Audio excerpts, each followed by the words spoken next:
Alors, les différences entre DT1 et DT2. Déjà, on passe en 3D avec des figurines, alors qu'avant, on n'était qu'en carton.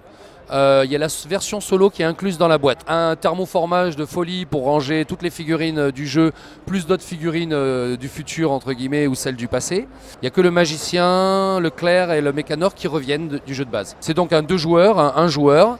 Et c'est un vrai starter set pour les joueurs qui n'auraient rien du tout. C'est une bonne boîte de départ, sauf qu'ils sont directs avec des figurines et tout ce qu'il faut. Et c'est 100% compatible avec toutes les extensions du passé, bien sûr, au niveau des salles et tout le reste. La principale plainte qu'on a eu des joueurs, que ce soit les hardcore qui n'arrêtent pas de jouer ou même les joueurs occasionnels, c'est que sur le passé, les extensions d'été arrivaient trop vite. Mais surtout qu'ils avaient beaucoup trop de choses à assimiler et à apprendre. Et que donc, seuls les hardcore fans restaient dans les tournois et tout ça. Les autres, ils étaient un peu trop vite largués. Donc partant de ce concept, ce qui va se passer, c'est que les extensions vont sortir peut-être tous les 3 mois, mais ça va être une mini-extension dans laquelle il y aura 2 personnages de chaque couleur, une paire de salles et pas mal d'objets. Et un petit livret de règles au format des salles qui se rangera dans la nouvelle boîte prison. Le jeu est prévu sur Xbox en premier.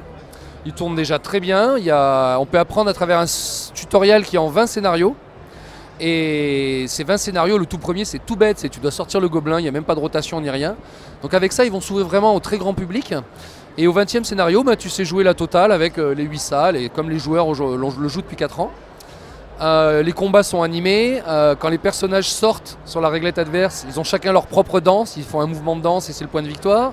Après toutes ces nuits blanches, c'est vrai que là, on voit le résultat, le jeu vidéo ça va avec, il y a plein d'images du jeu vidéo dans le jeu de société, il y a vraiment un lien, je pense que c'est difficile de faire un lien plus étroit entre un jeu de visio et un jeu de société parce que j'ai vraiment été consulté, quoi.